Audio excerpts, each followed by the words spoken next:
the need for external dependencies and facilitates faster development. For those who have worked somehow with programming languages and wanted to build some stuff, you discover that if you choose a language that does not support some of this functionality, it will mean that you have to start calling endpoints from APIs so that they can actually bring in this functionality into your system. Or you will have to code that functionality from the ground up, and that would take you a lot of time and it will require a lot of expertise before you can be able to do that. So the advantage that Python brings is that it already has this inbuilt. So whenever we need that, we just need to call a class or a module that already has that code and we just use that. And we see that Python has several versions. But the ones that are really going to look more into is Python 2 and Python 3. And you discover that Python 2 and Python 3 are two major versions of the Python programming language. And Python 2 was released in 2000, and which it quickly gained popularity and is spread out and it was most adopted. However, over time, there were some design flaws and some limitations became apparent, prompting development of Python 3. And Python 3 was released in 2008. And concerning the flaws with Python 2, we're going to see it in later slides.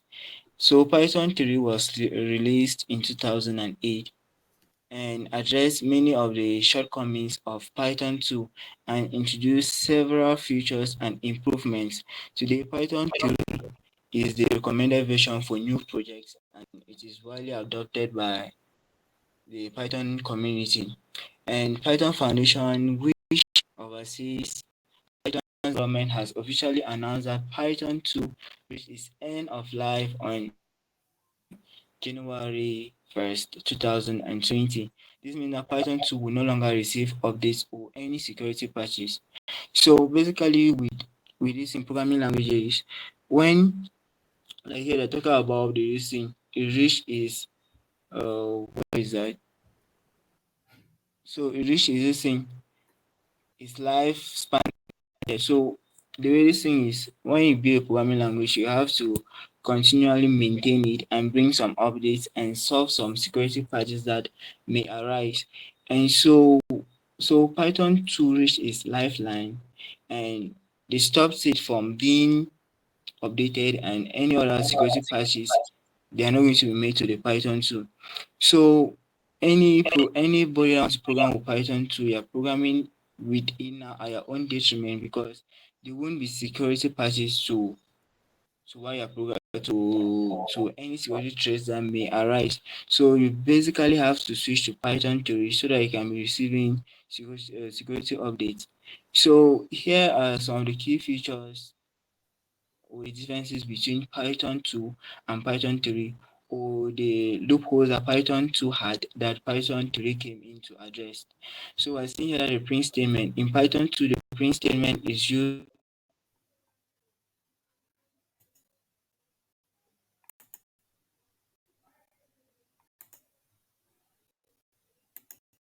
without parentheses, like print, you just write print hello world and to show that this is actually a function and it requires parentheses now to actually print this string that in Python 2 you just need to pass in just the print function, just the print statement and the value that you want to print. We'll come more to this in later slides. So the second feature that Python 3 came in and addressed was the division operator. In Python 2, the division operator performs integer division when used with two integers, truncating the result to an integer. In Python 3, the division operator always performs true division, returning a float result. To perform integer division in Python 3, you can use the double division operator.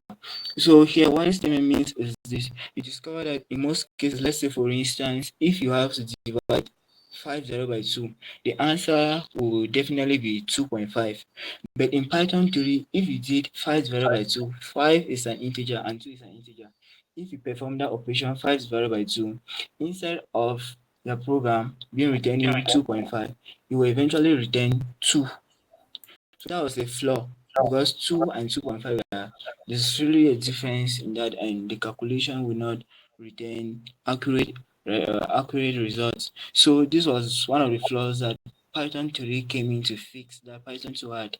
And then iteration. In Python 2, the range function returns a list which can be memory intensive for large ranges.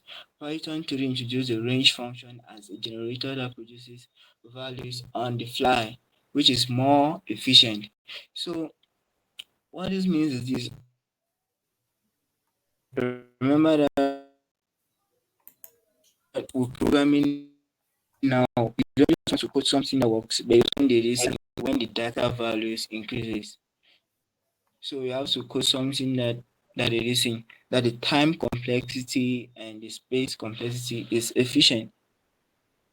So like here with the iteration, this thing with the range function, discover that what the efficiency of the function becomes less when the input values increases. Let's say you wanted to load between from 1 to 1000 with the range function, the reason the execution time will not be the same as looping from 1 to 1 million. So in Python 2, that range function brought in the feature that it consumed a lot of memory and made programs to be so large and slow somehow. So Python 3 came in to actually address that flaw that Python 2 has. So as of today, Python is at version 3.13, with Python version 3.11.2 being the stable version. So this in Python 3.13, they're still developing it. So if you have to build a project, it's preferable that you choose the most stable version of any programming language. And for Python, it will be 3.11.2. So that's the stable version of Python that will be recommended that everyone install in their machine. So applications of Python. So with Python alone, Python is a general purpose programming language. So you can use Python for game development, web development, data science, machine learning, artificial intelligence, and lots more. So you can use Python to do a lot of things with it. That's one advantage that Python has. So before we continue to the installation of Python, is there any worry so I can address before we continue? So as we continue, please, if you have any worry, I would prefer you just raise your hand so that I can stop when I have time and then address your worry. So Mr. Andrew asked, and so let me ask again, please, how many people are using Windows? Is everyone here using Windows so that we just focus on the Windows installation of stuff? Please just raise your hand.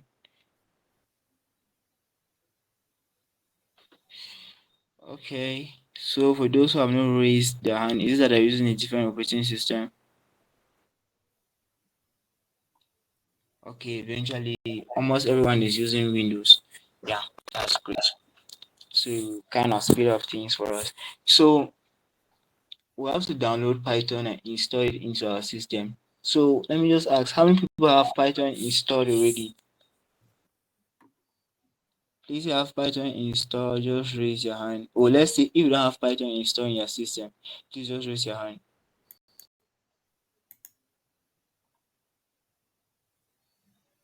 Okay, majority don't have Python installed.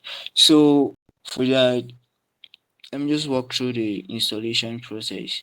So we'll have to go to, let me send the link in the in the recent comment section so that you just take from there and head straight to the Python website. So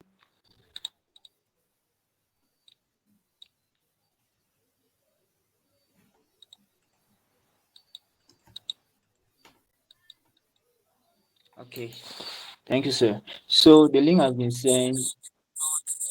Okay, Mr. Bafon, can you increase your volume a bit? I think Kudu Ruth is saying that she's not getting you quite well. So probably increase your volume a bit. Okay, sir. Okay. Please, are you getting me now? Okay. So the link to the Python website have been sent. So please, everyone should just head over to it. Go to the Python website. Let me just open it here.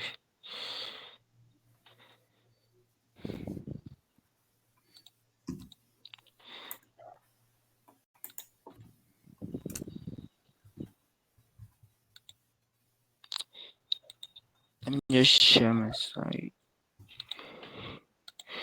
So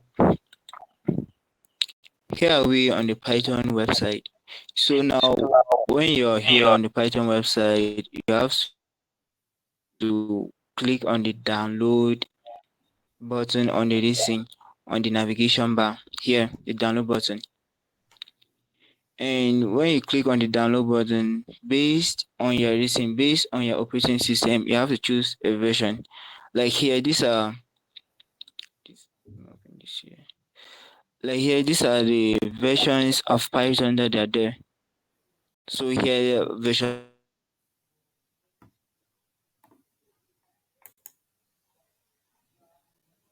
3.13 is a pre-release, and it's just like bug fixes. Version 3.10 security fix and stuff like this. So like what I was saying concerning Python 2. So Python 2 will not have these advantages of security fixes and bug fixes. So this advantage of Python 3 now is going to have this advantage that the code is going to be updated and they will fix some of the errors as time goes on. So you just scroll down and you look for a specific version. I think let's go with version 3.18. Let's go with that. Then you click on the download. So while you're there, you click on the download and you head down. So now based on your this thing, on your operating system, because I have a 64-bit operating system. So if you have a 32-bit operating system, then you have to come and choose the last installer down, which is a 32-bit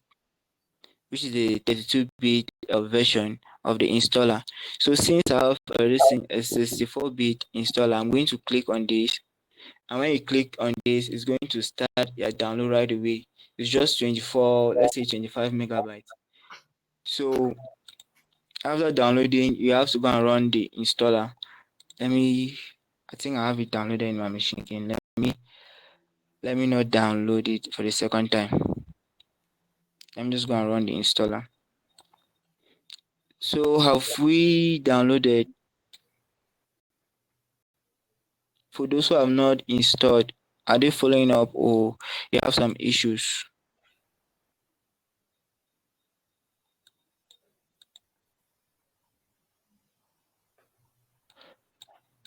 Give me a minute, let me get the previous download version in my machine and then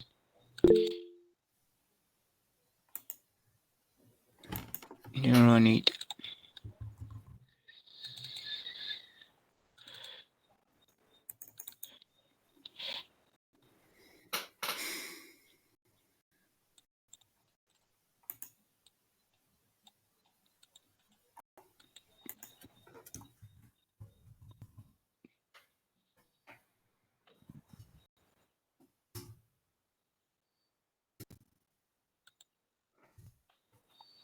So once you have downloaded it and the download is completed, you have to go and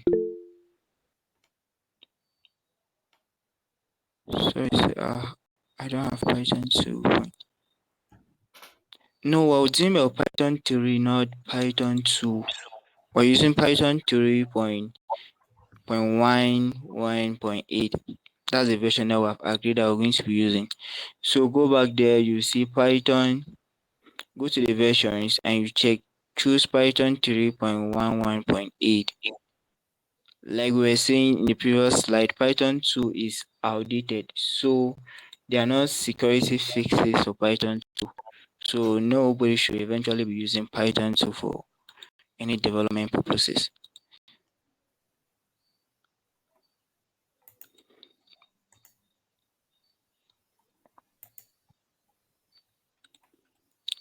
So after that, after you have downloaded it, So for me, since I already have this thing, since I already have Python installed in my machine, it's showing that I should actually repair. But for those who are downloading it new, when you click on this, you just show you some checkboxes that you just have to click and you go right away. It's easy to install Python. It's not as complicated. So it's easy. Let me just take repair so that it checks for any fixes and repairs that. Although for me, I'm having Python 3.11.4, but we should go to Python 3.11.8. That's one that I would recommend that we download from the listen from the Python website. So after downloading and installing,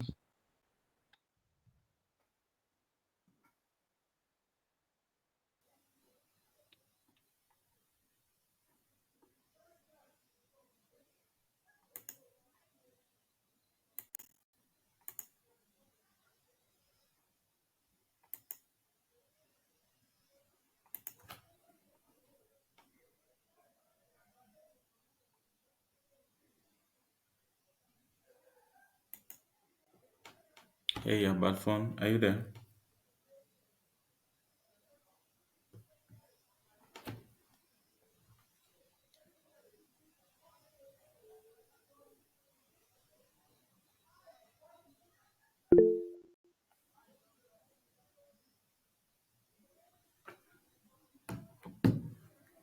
Okay, let me try to follow up and get to the point where he was.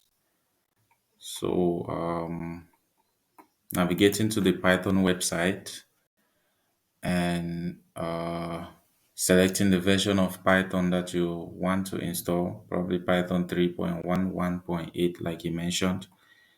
Let me see if I can get that. It's uh, Python 3.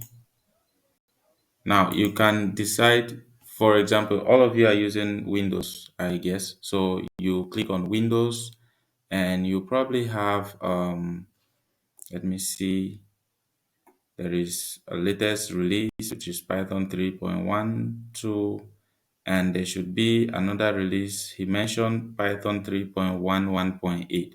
So you should be able to see that. And then you are going to now see something like Windows installer 64-bit or 32-bit or whatever. So click but on that Windows installer 64-bit, 32-bit. Depends on the architecture of your operating system as well. So which operating system do you have? This was to Albright.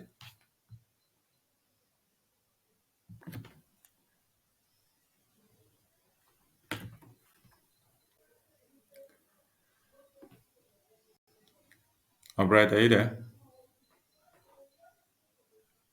I have 32 bit.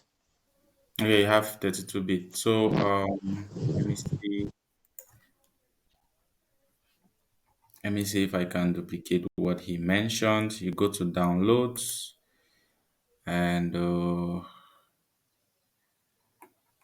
see. Okay. So you have a listing of all the various Python versions. I think there are a lot of them. So if you see 32-bit Windows, just click on the download. Now, like he mentioned, you have to choose the version that is compatible with your computer. So you'll probably want to choose Windows installer 32-bit. I think there's something down somewhere like that. Something like this. You have something like that, right? Python 3 point. Okay, we go 11.8. Uh, you click on it. You could literally just go click download, and then you are going to select the particular operating system that you want to download it for. That's basically what you need to do. Does that answer your question? So for somebody who has 64-bit, you do the same. You click on the 64-bit Windows. Seems Mr. Bafon temporarily left.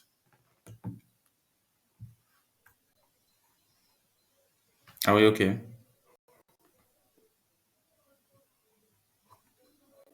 Uh, okay, great.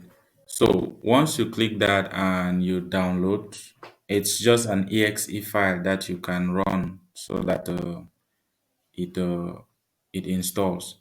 So probably when you run it, I cannot show that on my computer because I'm using Unix systems. But for anybody who is using Linux, I don't know if there's anybody here using Linux. You just need to open your terminal and do sudo apt install Python 3, and that will be it. So for mine, you notice it just temporarily downloaded, but thank God Mr. Bafon is back, so he will continue. Mr. Bafon, are you back?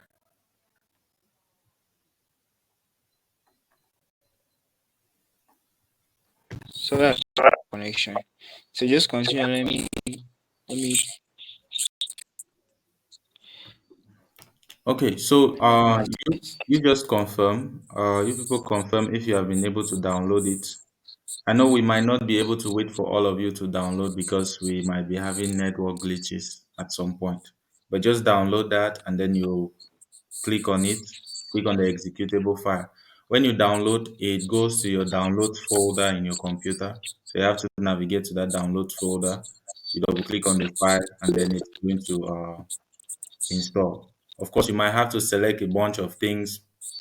In most cases, you just have to go with next, next, next, next, because it's intelligent enough to know where it will install on your computer. Okay, Mr. Bafon, was there anything? no sir, no sir. It's okay. Okay, can I stop sharing now? Yes, sir, you can.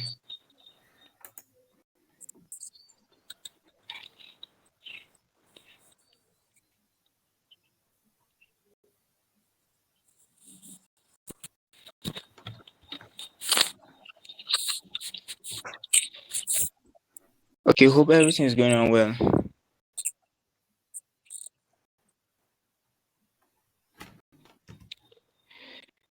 Because after downloading, there's some few steps that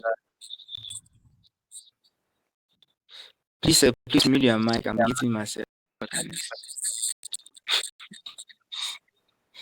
Kind of. Yeah, thank you. So after downloading, we still have this thing. Another application I have to download VS Code.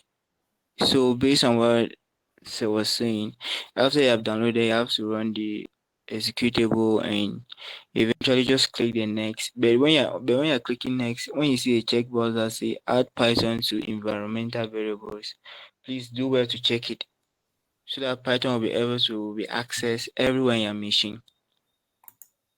So when you see that checkbox, please do well to actually check it.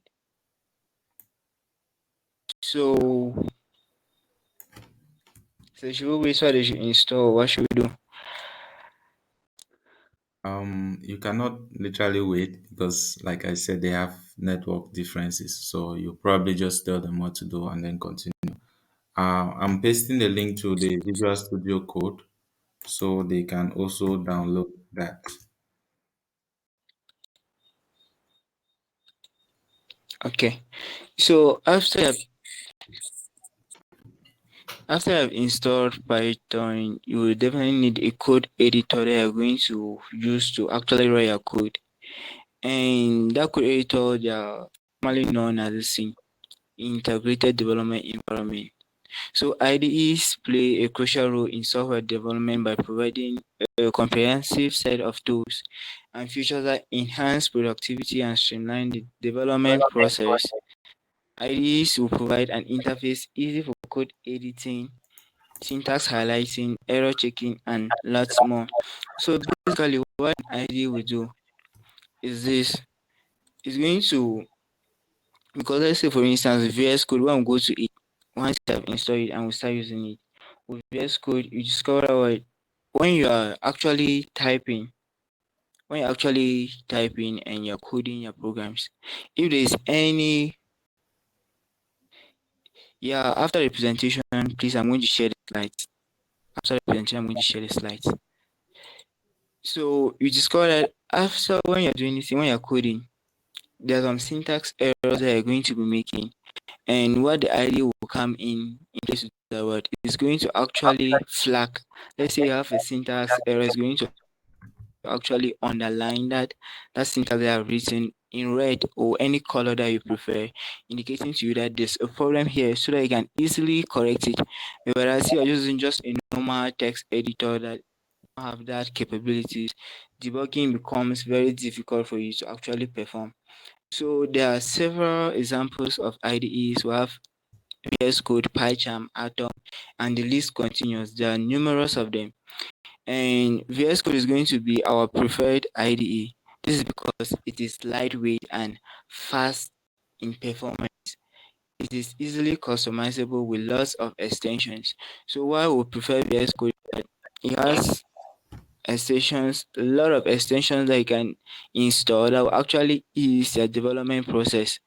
Whereas other code editors, they actually have those extensions, but they are kind of heavy. For instance, PyCharm is it's really heavy. You require a strong machine before you can run PyCharm efficiently. Whereas VS Code is lightweight, so it makes everything easy. So this is the link that I've sent to the group, to the comment section, so you can the link there and you go and download VS Code. Remember that when you are downloading, always make sure that you actually choose the installer that best fits the thing, their system, because there are some systems that are 32 bits, and if you download a 64-bit installer, it will not install in your system. So when you're downloading, please make sure that you choose the right bit for your system. So after doing that, VS Code is very easy to install. You just have to click and you take next, next, next, and that's it. So after when you have done VS Code, there is one extension that we have to install. So let me just do this thing. Let me just go right away and show you the extension on how you can actually do the installation on your machine. Because when that extension is being installed, it's going to make life easier for you to actually execute your program files. So the extension we're going to be installing will be Python. So let me share my VS Code.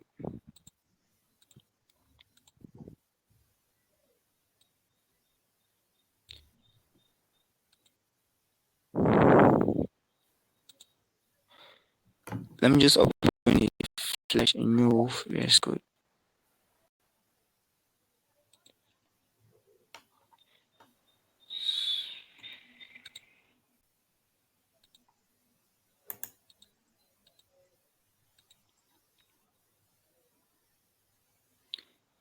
So when you open VS Code, this is going to look like. So now let's just go right away. Let me show you how you install the extension. Then we'll come back and then I'll tell you how to open files and create new files with VS Code. So you go to the left navigation bar. Hope you are seeing my cursor. You come and click on the extension item. There's this extension button. And when you click this panel is going to open. They have a search box that you can actually search for the extension you want. Like here, these are numerous extensions. There are a lot of extensions that you can actually install. But for now, we're going to install just the Python extension. So you just type Python and it's going to search. Remember that you need internet connection to do this, to actually install the extension. So let me see.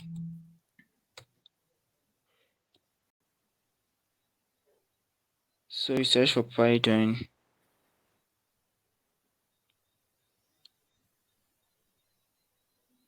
Why is it showing me error? So basically, when you search for Python, mine's my issue. You have a lot of these things suggestions that are going to suggest for you. So you have this Python. You see these other Python stuff here. My only thing is disturbing. My own search bar is disturbing. So when you search, you click on the first extension, Python, that is developed by Microsoft. You see this Microsoft that's been approved down here. Then when you click on it, here my own showing Please follow my cursor. Here is showing that I should disable and I should uninstall. But when you click on this for the first time, if you don't have Python extension installed in your VS Code, you're going to have install here.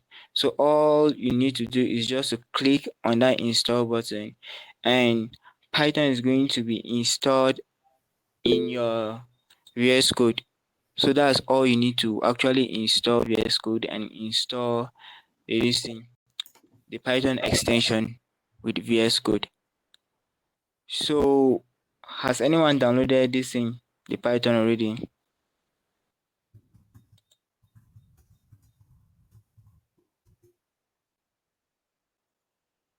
Okay, hope you are installing it.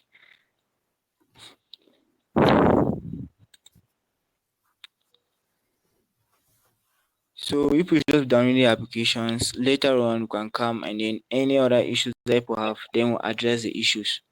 So, that's all about installing VS Code and installing its extension, which is the Python that we're going to be using. So, let me share my slides.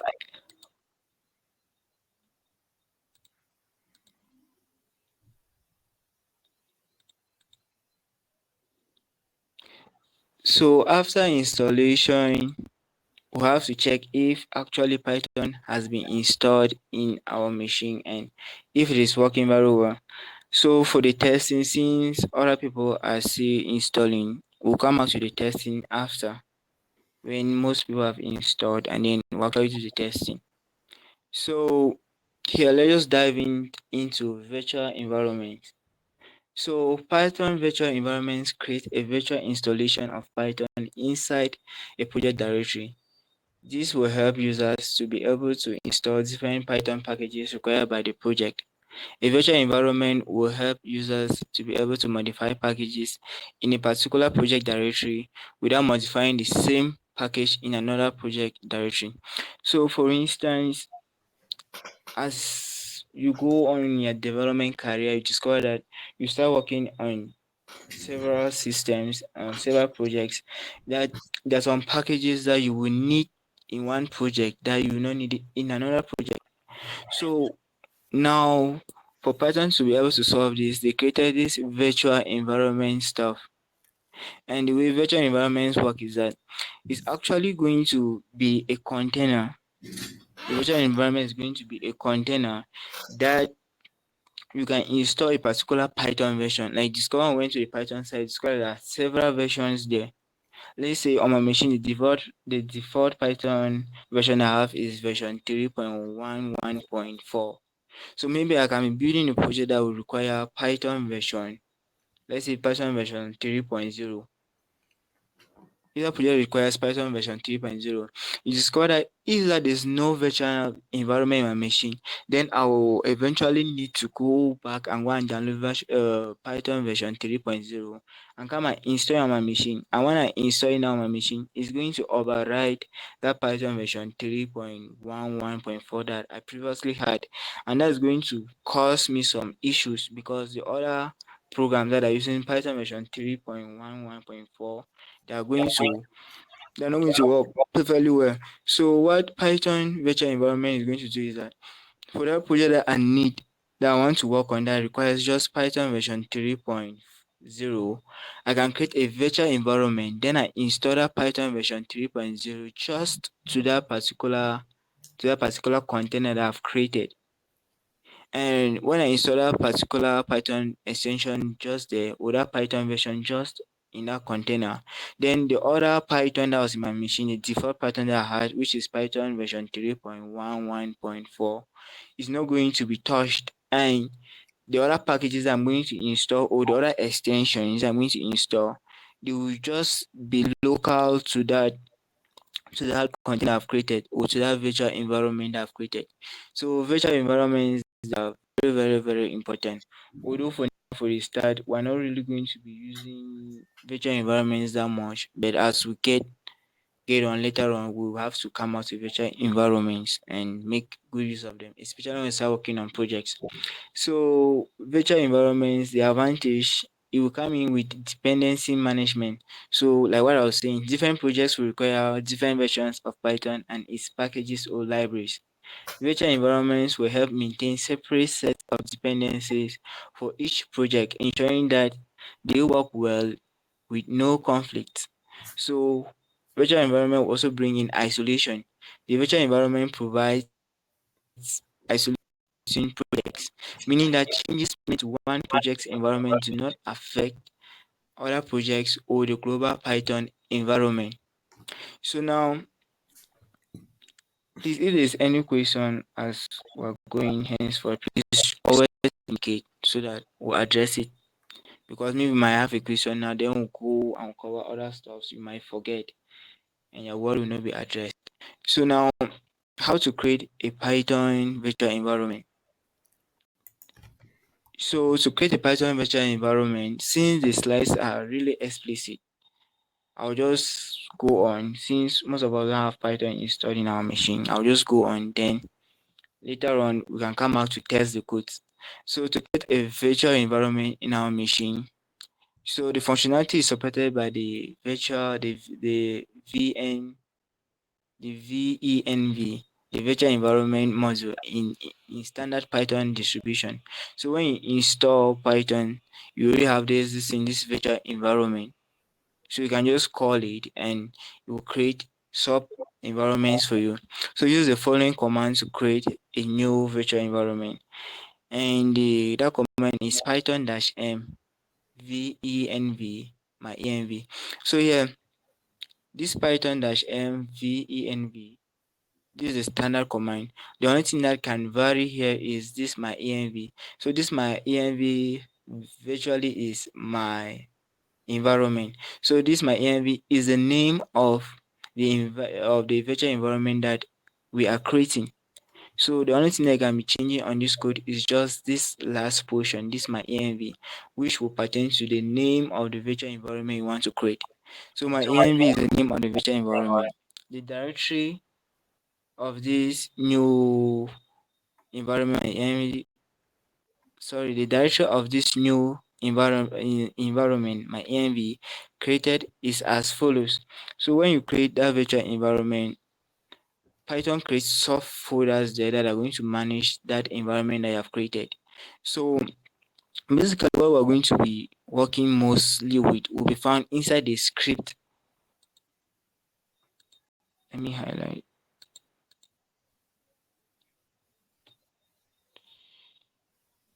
this back. So most of the stuff that we're going to be working with, they're going to be found inside the script folder.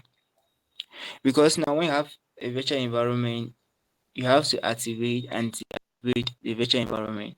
So most of that functionality is found inside the scripts folder.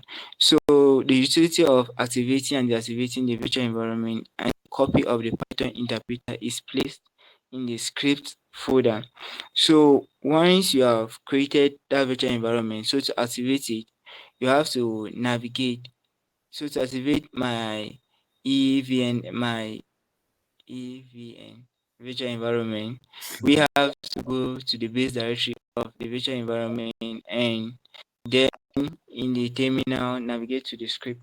So basically what you do is here, what you do is you just have to go to your terminal or to your command prompt or to your PowerShell, anyone that you prefer.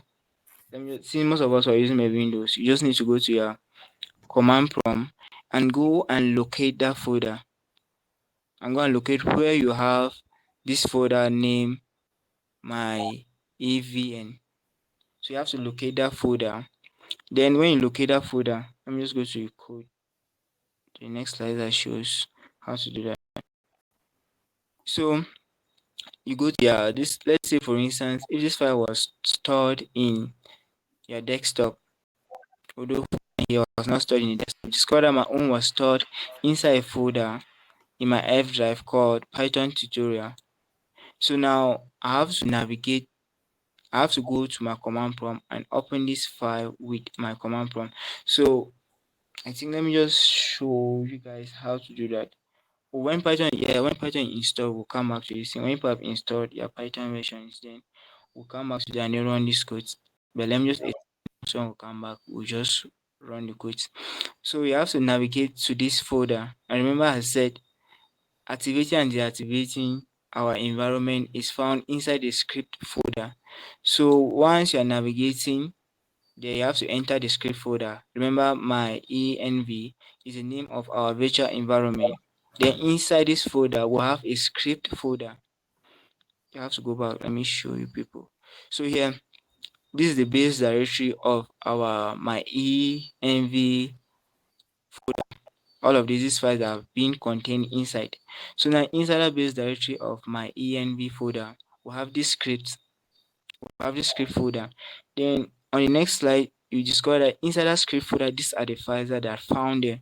So you discover that the current Python version inside that script folder is Python 3.11. And then now we'll have this activate and this activate and this deactivate. Like I said, these are the Python files that one will call. They're going to activate our virtual environment for us. So once we're navigating into that folder, when we want to activate our virtual environment, we'll have to put that environment name. Then we'll go into the listing to the script folder and we run the activate. So this activate is going to run that activate script that I've just highlighted in the previous slide. And then now, for some people, they might have this error, and this error will occur if after running the code above, some people are going to get this error. The error message you encounter indicates that running script is disabled on your system, which is preventing the activation of the virtual environment. This is related to the execution policy set on your Windows machine.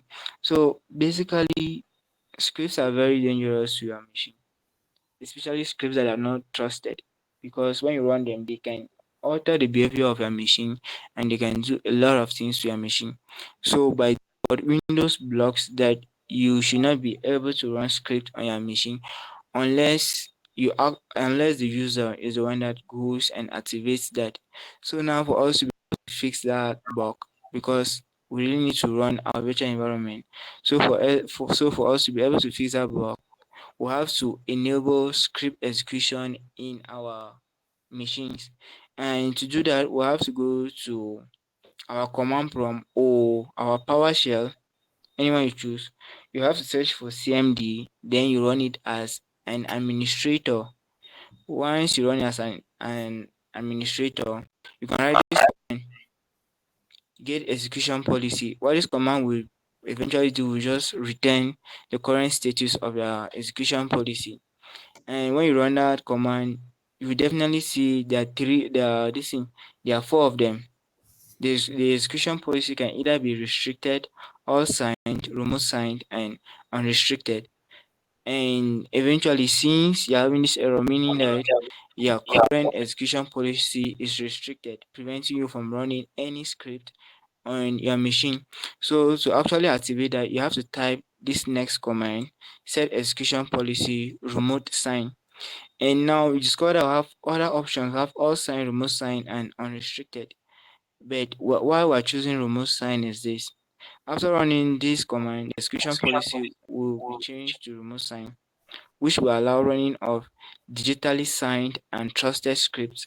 Like I was saying, a hacker can send you a script that you just need to execute on your machine. And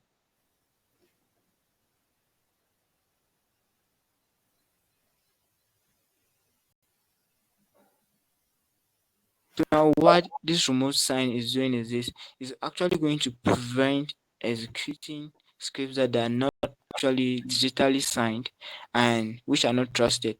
So most of this script like Python environment is a digitally signed script. So that this script is authentic. So if it's user are trying to activate a Python script, then it's going to allow you to activate. If you want to activate a script that Windows does not recognize, is not digitally signed, and is not trusted, then it's going to be prevented. Your command prompt is going to prevent that script from being executed because it might cause some damages to the system. So after activating our environment, before this how our directory was. my env script activate. After running this code, we're going to get this. You discover that if I go back to the previous slides, let me just show this. Let me see. What was that? I think it was here. If you check our file directory here, please give me a minute. Let me erase these things here. If you check our file, if you check our file directory here, you discover that we had F Python, this in Python tutorial. We're inside this Python tutorial. Focus just on this one for now. We're inside that Python tutorial. We discover that after we have activated our virtual environment, it changes. We now get this. And what this means is this: our virtual environment has been successfully activated. So all the script that we're going to run, they're going to be running inside this virtual environment. And if you have noticed, discover that what we get here inside this rounded bracket is the name of our virtual environment. Remember this name here, my env. If your own was just, let's just say environment, what I'm going to get here is going to be environment, indicating that the script that is currently in execution is that particular virtual environment. So any Python stuff that we're going to be running is going to be executed inside this virtual environment. So after you have activated your virtual environment, when you're done using it, you eventually need to deactivate it. So to deactivate that virtual environment, all you need to do is just to do what? To type deactivate on your terminal or on your command prompt, and it's going to deactivate that virtual environment. It's going to deactivate this. If you see a difference when it deactivates, it comes back to the normal file structure, which is this. So that's basically the most they're going to require for virtual environments. Just creating a virtual environment, activating it, installing your packages inside. On later tutorial, we're going to work on installing packages. That's the pip module that we're going to use to install Python packages into our project. So we're going to talk on that later on. So is there any issue concerning Python virtual environment? If you have any issues, please just indicate.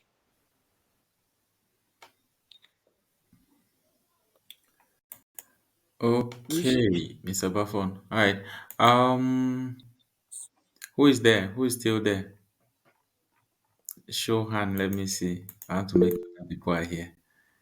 Okay, Dorcas, Ruth. All right, people are still there.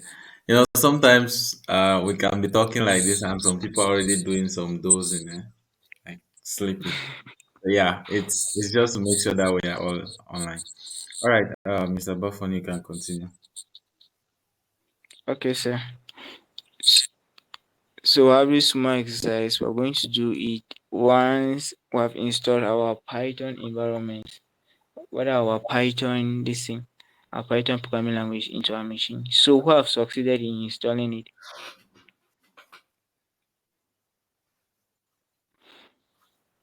Okay, that's great. So let's just go on so that people are installing. And then please, when you as you have installed the Python, please do well to also install the VS Code. So that when we come out to it, you might follow up. We'll come out to exercise after. So the key note to take about virtual environments for now is just knowing the command to create a virtual environment, the command to activate it, and the command to deactivate it. So you just need to know just three commands for now, which is Python -m, venv, and then the name of the virtual environment they want to create. And then you locate to that folder, enter the script, and then you type activate, which is going to activate. Then when you want to deactivate, you just need to type deactivate on your command prompt, and your virtual environment is being deactivated. So that's basically all that we need to know about Python virtual environment. So after that, what I have next is this thing, the Python syntax. After that, what we need to do next is the Python syntax. And you discover that Python defines a set of rules that are used to create a Python program. Basically, it's not just about Python. In even just this normal English that we're speaking now, it has its rules that you must respect. And If you don't respect those rules, then you're actually speaking your own language, not the actual English. So it's same as computers or as Python. It has its own rules, its own syntax that you must follow if you have to create Python programs. So our first Python program, which I'm going to type later, is the Hello World program. And this program basically will just display something to the console, which is Hello World. So I think we'll come back to this after when we have our VS Code and those other stuff done. Yeah, Lowell, I'm not really good at names. So please, you have your hand up, please you can ask a question if you have any worry.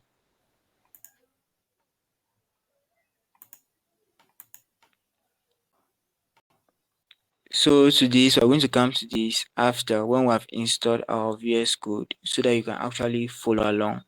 Then we'll do this. So let's go on to other stuff. So Python identifiers. So Hey, these are Bafo, names that are used. Yes, sir. permit me cut you a bit. Maybe we could assume that they have not installed, but some of them already have it installed. Sometimes postponing might just, if there's a way to even write the first program, let them see, it will be great. Who's or what do people think? Should we go ahead and then come back for the practicals later, or uh, just do everything at once?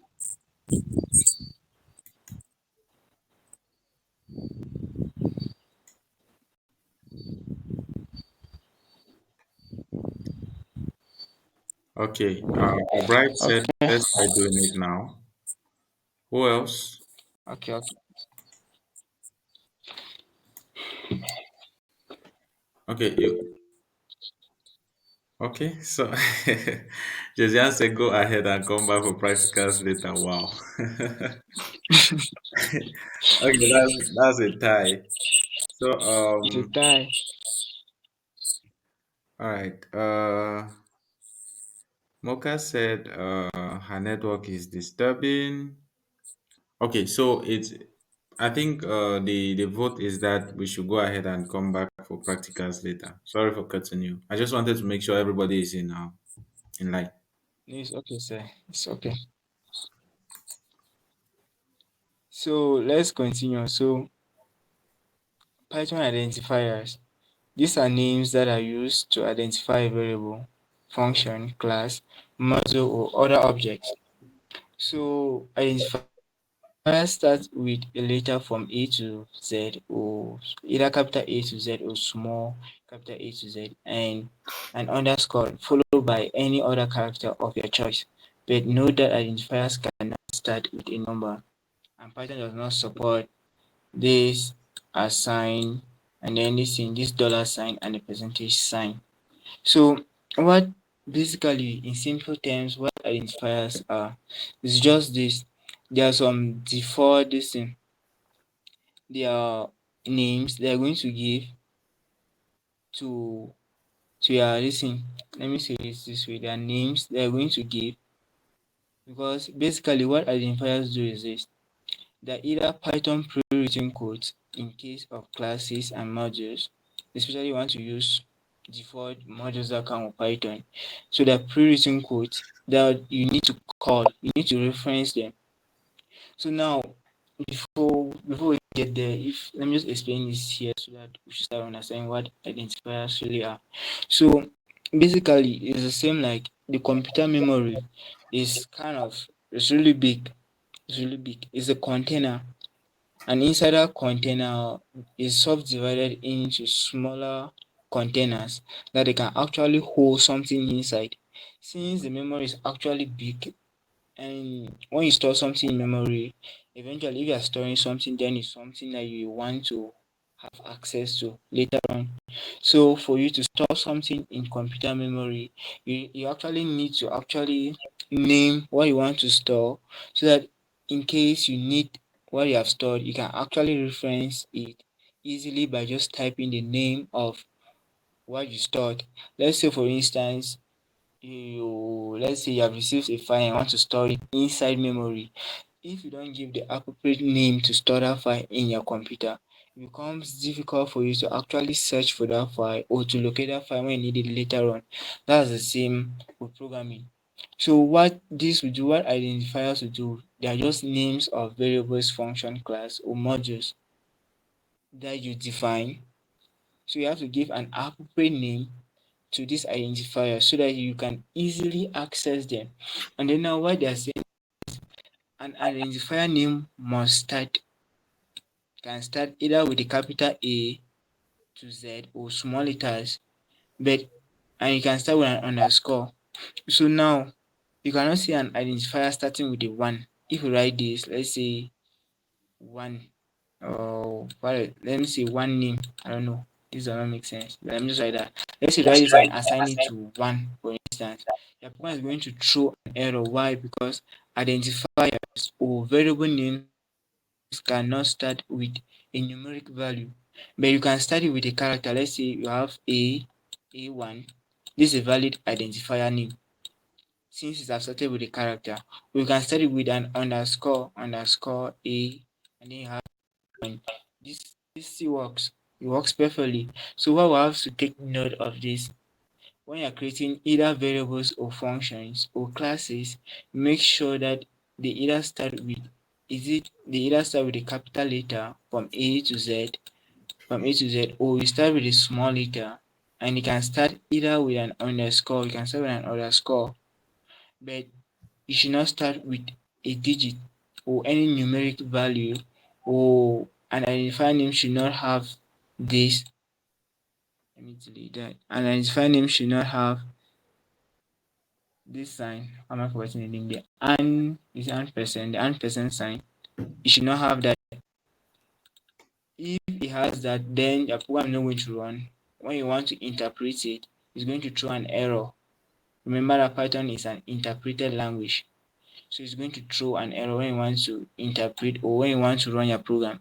So it's good we start learning the basic principles of Python so that we will not go into issues when we start writing code, because sometimes it's really difficult to actually debug code.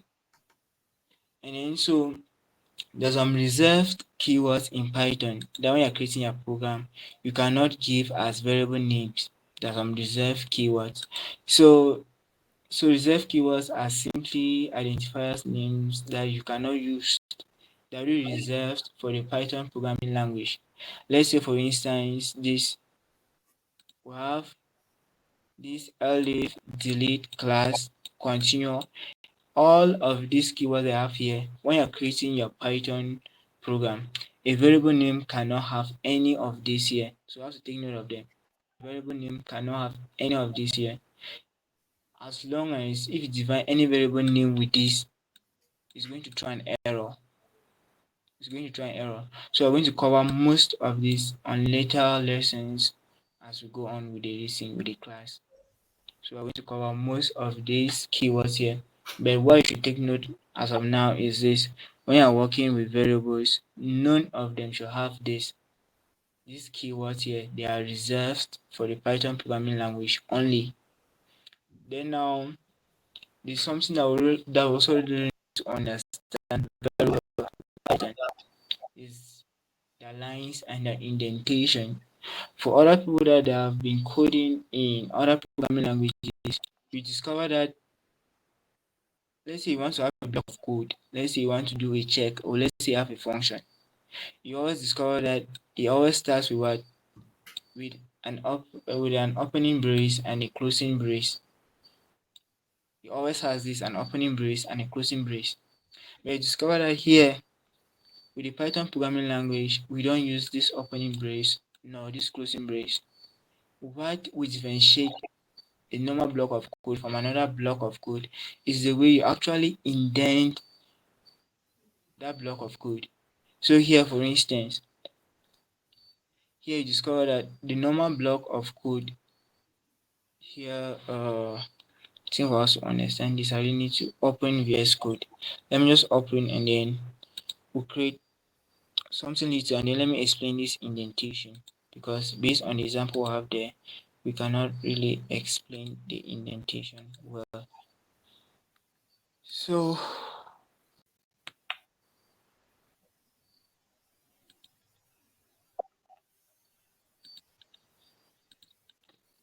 So when you open your VS Code, you actually need to open a folder that will be able to store your Python files that you're going to write. So you can come up here and take new or open folder. When you click on open folder, it's going to open your machine. Then you have to choose where you can store that folder. So for now, it's not going to be displayed here because I'm not currently sharing that portion.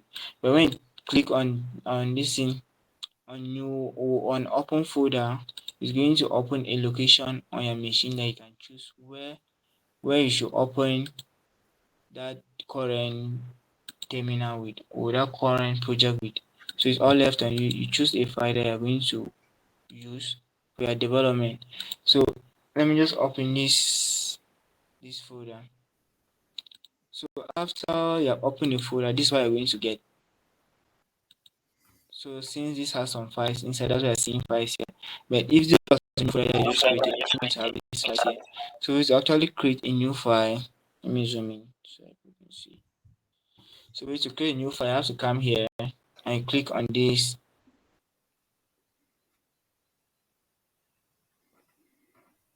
small there's a file or a Python script. It has to end with the .py extension. The .py extension is very important. Any file that you create, it must end with the .py extension. I still have to include that in the slides before I send to people, so that for people that their network is disturbing, they can actually follow. So you write a file name, but it should end with the .py extension, like I have here. Make sure that it always ends with that .py extension. So this our folder that So I've can you created. pause a bit? Sir. Yeah, somebody is complaining that they cannot see your screen. I don't know. Is every other person seeing the screen? Indicate if you are seeing his screen, please. Okay, Augustina is seeing your screen and the other people. Let me see who was this. Akemuka, maybe you should try refreshing your screen. That could help. Sorry, Mr. Bafon. Maybe it also depends on her device that Well, she's using. So maybe she can be using a mobile device, so it'll be too small for her to actually see. I don't know. Maybe. So basically, we're opening our Python file. So the name of the file is Python. Remember that it has to end with a .py extension. So let's write our first Python program that I wanted to write. So now this thing it already has a built-in function. What this program have to do is to print out hello world to the console or to the screen. So for us to do print out, we just have to call that Python function or this Python module print that's actually going to display what we're passing in to the console. So print hello world. Let me just write it, then I'll execute. I'm going to do that. So after you have installed that Python extension, like you see here, it actually highlights this code for me. Let me see for instance, if I have to write this print, I have to spell it very well. And I write hello world. You discover that here it has flagged this to tell me that there's an error with my print statement. I'm not spelled it very well. So this is the power of having an IDE. So we're written this print statement. So now to actually execute it, you come here after you've installed that Python extension, you're going to have this play button. So when you click on this play button, what happens is that what it runs that code. Then when you execute it, you now see the result on your this thing on your terminal. VS Code has a built-in terminal. That's another advantage that VS Code has. So it's going to run this and it's going to display the result, this hello world, to this screen. This is it here, the hello world on our console. So it has displayed the hello world on our console. So now, before I get back to this, let me just explain this print statement here before we get to the indentation part. So this print statement, this is a built-in function. So Python has already written other codes that will actually receive this string that we're passing here and display to the console.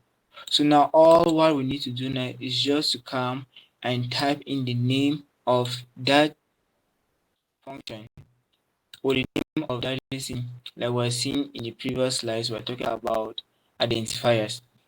So this print statement is an identifier. So when we run this, it actually calls this identifier in the Python module, and it actually executes this command for us. Normally, it's already a reserved word in Python, so you cannot use it as a very, you can only use it to display something to the console. So this is what a print statement will do. Was it to get to data types, then you guys better understand more about strings. So when you pass this inside this quotation mark, this double quotation mark, what this is going to do is just going to take whatsoever you have passed in here. When you execute that program, it's going to take it and it's going to display it to the console. So that's what this statement is doing. So now based on the indentation, like I was saying, we discovered that now what we have there was if, let me say for instance, we have print hello world. Let's say we had another case here, we have age, so let's say 18. Then we're checking if this person is an adult. So now to do that, you discover that now we have to bring in condition checks here. And when we're checking now, we have to form a different block of code. And when we're forming a different block of code, now indentation now becomes a necessity. So what this point is doing is this: it checks if that person's age is greater than 18, it should print you are an adult. That's all. But if the person is less than 18, you should print you are still a minor. See, you are still a minor. So basically, this is what this code is going to do. So now, concerning the indentation, what I wanted us to understand here is this. So, like I was saying, with other programming languages, for us to do this thing, for us to differentiate that this is a separate block of code, we have to use curly bracket this. With this first curly bracket indicating the start of the program, and this other curly bracket indicating the stop. Actually, no, it's not the start of the program, but the beginning of that different block of code, and this other one indicating the ending of that block of code. So here with Python, we don't use this curly bracket. So what Python makes use of is indentation. You discover that now here in this if statement, we have a different block of code. And how you know it's a different block of code is this. Let's say h, oh, what should I write here? Let's say print. Let me try to be empty. You discover that now VS Code will automatically indent this for us because it knows that this is a separate block of code. And how it will know is because if you discover here this line, this print statement is not on the same line as this age and this other print statement up here. So these two lines, this first this first age, this print statement here, this age, and this first print statement here that's printing the hello world, it's having a different indentation with this other print statement inside this if block. So indicating that these are two separate blocks, and this how indentation is going to be used in Python. So let's execute our code and see what it tells us. Is this person an adult or not? Let me clear my listing and execute. So you see here hello world is the first stuff that we're printing in our program. Then afterwards it comes to this block of code and it checks if this age is greater than 18. Now we discover that here actually the value of age here is 18, and 18 is equal to, because this term here is greater than or equal to 18, 18 is equal to 18. So that's why it have entered this block of code. If you know what about this code, just understand the indentation part because we're still going to come to all of this. And when we do, you will better understand. So for now, don't crack your brains that much. Just try to understand the indentation. Then when you have a separate block of code, it has to be indented. Let's say for instance, you have your cursor here and you needed it to be on the same line here. You can definitely click on the tab button. can definitely click on the tab button and it's going to indent that properly for you. So that's it about indentation, and we'll understand it better when we're dealing with other control structures with blocks. When we get there, you will better understand it. But for now, just have it in mind that indentation, we're going to be indenting to indicate separate blocks in our code. So after that, let's go to the next slide. Running out of Mr. time. Buffett, Doctor's hand is up. Yes, sir. yeah, I wanted to tell you that people's hands are up, and maybe we are supposed to be ending at 11:30 p.m. So maybe give them time to ask their questions, and we round up for today. Yes, sir. Okay, so let's start.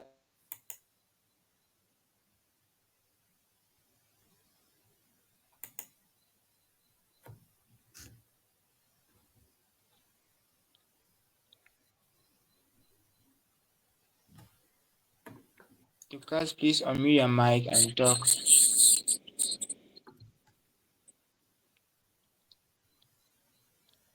I have a question. Okay, please go on. I was thinking, do we need to install this VS Code or enter IG? Because I do have the two system on my laptop, but sometimes I'm confused because when I go to the VS Code, it's kind of confusing. So please come again. That was disturbing. That was not that stable. So Sorry please about come that. again. I want to get the whole of your question. I was asking about, do we need to install this VS Code or enter IG? The two systems work exactly the same.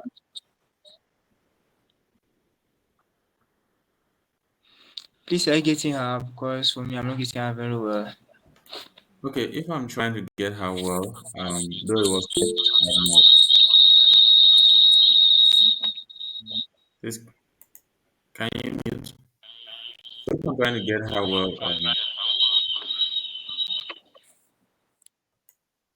hello. Yes, I'm getting you. Sorry, error is coming from my end. Okay. So, Dorcas is asking if it's necessary to install VS Code if she already has another IDE. Dorcas, is that the case?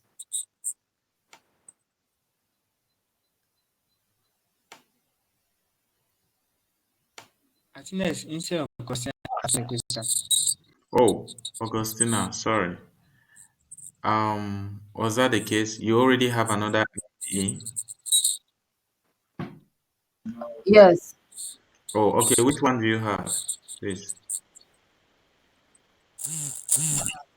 I have the enter IG. IntelliJ or which one? Okay, so generally what will happen is this. For the course to go smoothly, Mr. Buffon recommends VS Code. But if you are already versed with a certain IDE, say PyCharm or maybe Atom or any other IDE you can use, all right? It's just that he does recommend VS Code because it's going to be easier to track errors and maybe go smoothly with everybody. I think that should be an answer to it. Mr. Buffon, is there any other thing? No, sir. The answer is perfect. Okay. So, guys, is there any other question? We should be rounding up. We like to keep to time. Um, let me see. Let's start with Dia. Are you there? I don't know if I pronounced it well. Awalia. Dia. Okay, let's just stick with Dia. Dia, are you there? Just indicate by a show of hand. Augustina is there. Dorcas, are you there? Kemo, are you there? Jose. So we are trying to round up. Feel free to ask any question if you have. We took today to introduce Python, telling you what Python is, the different versions that existed, telling you the current stable version, showing you how to download and install Python, showing you how to download and install Visual Studio Code, getting to write your first Hello World program in Python, and even telling you about the applications of Python. You see that Python literally has a very wide variety of applications, starting from game development through web applications to the whole data thing. Everything about big data, you can use Python. Data science, machine learning, data analysis, artificial intelligence, all of that, you can use Python. So Python is really powerful. And that is why we decided that, okay, in this program, we're going to run the program with Python. There are other options for data science. I think R is an example. And some people use, let's say, Excel and VBA or all of that to actually do data analysis. But I think Python is powerful when it comes to data science, machine learning, and all of that. Okay, Augustina, you mentioned you have a question. Yeah. Okay, so she's asking, do we have to skip spaces to input syntax? Please, maybe you should try asking your question again. Feel free to talk. Let's hear.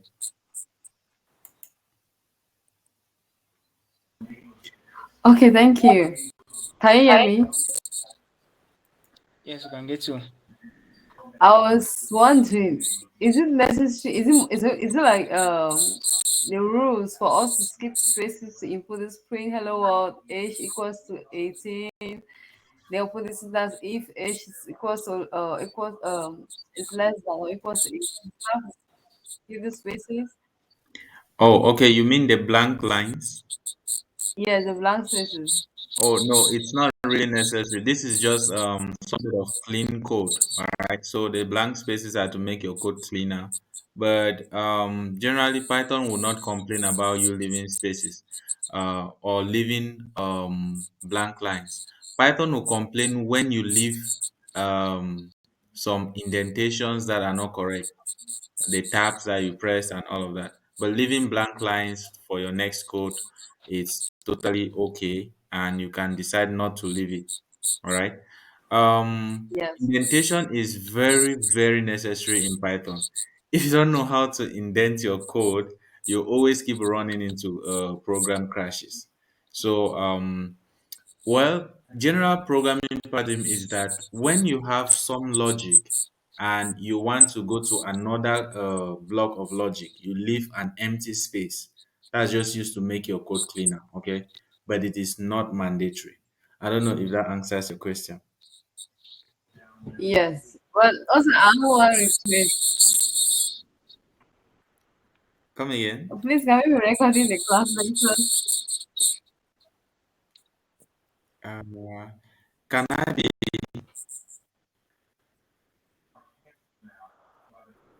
Excuse me, I didn't get you.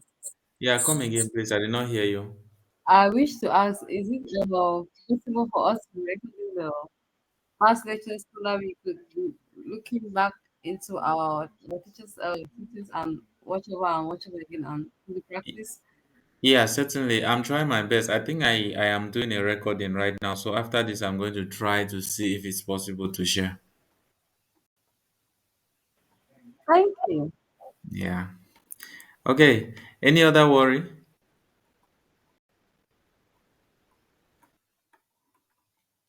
So yeah, I think we did some aspects of virtual environment. When writing simple programs like this one, printing hello world, checking if age is equal to 18 or stuff like that, you will not see the use of virtual environment. But when you start talking about packages, installing one package, installing another version of Python on your computer, you see there's these clashes that usually occur. That is where virtual environment really come in, like Mr. Bafon explained. You will not use virtual environments as of now, but when we start going deep and doing some kind of complicated stuff that needs external packages, different versions of dependencies, and all of that, that is when we'll talk about virtual environment that much. This is 11:35, Mr. Buffon. Maybe you should wrap up and then we can end. I will try to see if I can stop the recording and see if the possibility of editing. What I'm using to record might not really be the best, so I might try to see if I can edit.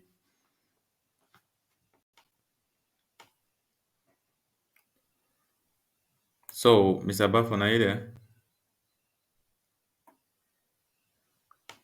Okay, all right. I hope you are not sleeping yet. Uh, Lowe, Kemo, Josiane, Dorcas. Okay, just indicate by a show of hands. Let's try to say that was it for today. And hopefully, while you're going through this, while you're going through this, if you have any question, please feel free to get to us. You can get to us on Slack. You can personally write us on WhatsApp. You can drop our emails if you prefer email communication. I was thinking maybe in our next session or the session after the next, we'll start doing some nice giveaways. We ask some funny questions and you answer, and we give you some data for the night or data for the day or data for the month. So it's just to make the program really good. That is just for data science beginners, though. It's not for advanced data scientists. What will you say about that?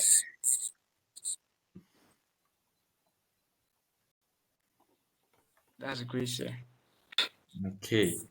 So yeah, I guess that's really going to be interesting. So I think that's it. I don't know if anybody has any other thing to say. Then if not, we can end the call here and then call it a night. Anything to say, or I should say good night,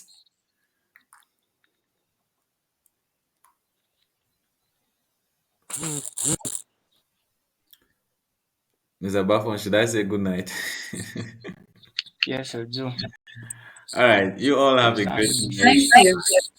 Yeah, you all have a great night, and for some people, have a great evening. As for me, I'm going to. All right, bye.